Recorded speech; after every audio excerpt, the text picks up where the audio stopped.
रामकृष्ण हरी माऊली. रामकृष्ण हरी माऊली. तर आम्ही वारीमध्ये आहे आणि इथं संत तुकाराम आणि संत ज्ञानेश्वरांच्या दोन्ही वारी मिळाल्या होत्या आणि ते आता वेगवेगळ्या ठिकाणी चालले. तर माझ्यासोबत एक माऊली आहेत. हा बोला. इथं तोंडल्या बोंडल्याला बंधू भेट होत असती. मुक्ताई पण येत असती. मुक्ताईला साडी चुळी देत असतात बंधू. बर. मग तुकाराम महाराज पण इथे येत असतात. सगळ्यात आधी सगळ्यात आधी निवृत्तीनाथ निघतात. नाही, सोपन काका. सोपन काका नंतर मुक्ताबाई निघती. मग तुकाराम महाराजांची पालखी निघती.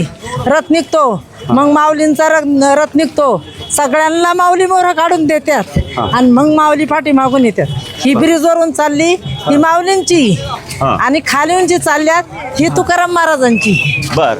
वरून चालली ती माऊलींची तिकडे ब्रिज वरून. आणि हे संत तुकारामांची. बर. तर ते जे बंधू भेट असते ते जरा आणखी सविस्तर सांगा ना. कसा सोहळा असतो तो? खूप सुंदर सोहळा असतो. डोळ्याची पार न फिटल असा सोहळा असतो तो. बर. नंदाचा वडा असतो. थांबा ना पाहिजे ते आवाज येणार नाही. हे ह्याच्यात बोलावं लागेल तुम्हाला. तिथं आहे ना नंदाचा वडा असतो.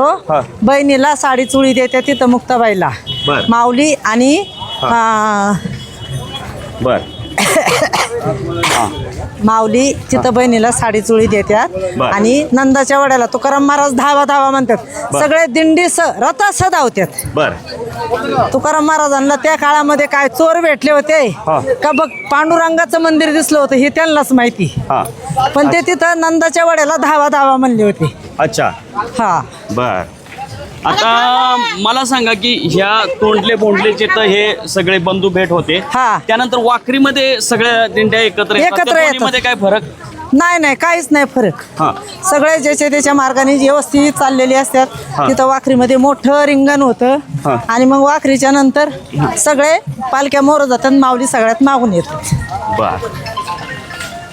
माऊली सगळ्यांना पुढं काढून देतात आणि माऊली सगळ्यात मागून येतात. अच्छा. म्हणजे बाकीच्या संतांच्या दिंड्या सर्व पुढं असतात. सगळ्यात मागून माऊली येतात. अच्छा. म्हणजे जे नवीन नंतर ज्या काही सगळ्यांना पुढं जगद्गुरु तुकाराम महाराज सगळ्यात मोर असतात. मुक्ताबाई मोर असती. सोपन काका मोर असतात. परत निवृत्तीनाथ मोर असतात. सगळ्यात मागून माऊली असती. कारण माऊली सगळ्यांना सांभाळून नेते ना पांडुरंगापर्यंत. बरोबर. म्हणून माऊली माग असतात सगळे. तो पाहण्यासारखा उत्सव असतो तिथं लई. पण ह्या गर्दीमुळं कसं होतं तरुण पिढी आता आजकालच्या आहे ना थोडं ज्येष्ठ लोकांना सांभाळून घेत नाहीये.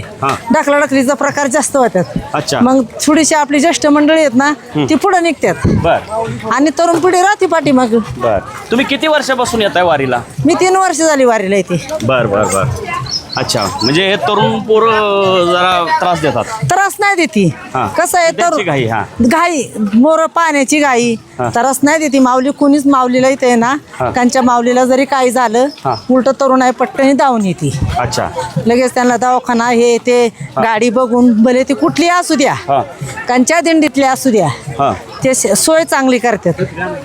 आणि तरुणाई पाहिजे आली पाहिजे दिंडीमध्ये. दिंडीचा सोहळा पाहायला पाहिजे. असा स्वर्गात पण नाही हा मृत्यू लोकात आहे. अच्छा. अच्छा. हे तुम्ही आता हे जे घेतलंय डोक्यावर तुम्ही अनेक वार हे जे तुम्ही डोक्यावर घेतलंय ओझं त्याला तुम्ही हात लावलेला नाही काय नाही ते कसं काय पडत नाही काय नाही पडत ते व्यवस्थित नाही पडत ते चालतं व्यवस्थित. कधी आमचा पाय कोणाला लागणार नाही. लागला तरी पण कुणी रागवणार नाही.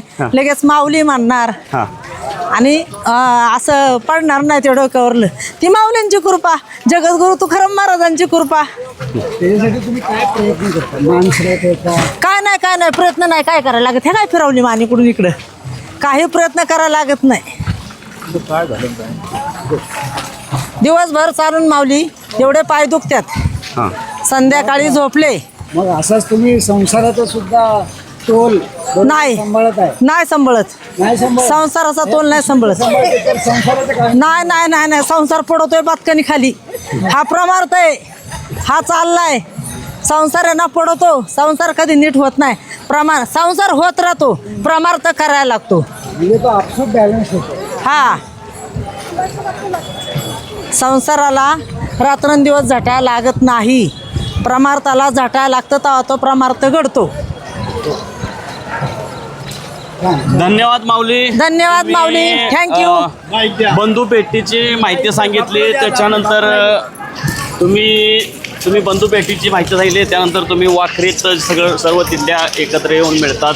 ज्ञानेश्वर सर्व दिंड्यांना पुढे पाठवतात आणि ते मागे असतात. अशा प्रकारची माहिती दिली. आपले खूप खूप आभार.